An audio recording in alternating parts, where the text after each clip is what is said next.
Castro at ang dalawang Ilocos Norte.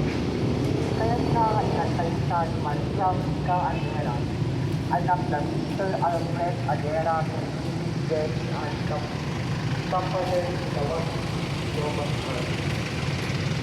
Si Mark Earl A. Artilio, anak ng Mr. Edward Artilio, Kenny Brazila at Bayan at tagapatuloy Ilocos Norte.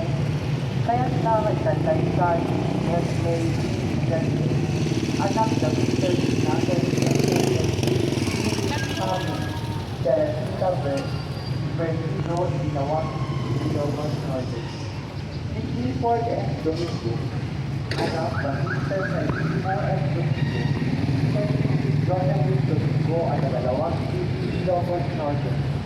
Kaya sa itatalisan Evelyn Tangona, anak ng Mr. Francisco A. Tangonan sa Judith na Tangonan, Sibangara, Ilocos Norte. Si Sherwin J. Ira, anak ng Mr. Melenzo Ira sa Judith Denalda Hulga at ang dalawang Ilocos Norte.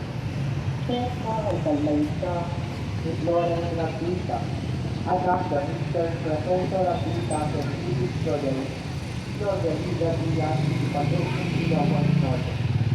Si John P. Javier, anak ng Mr. John Javier sa Judith Valentina Galago at ang dalawang Ilocos Norte. Kaya sa magkandang na ang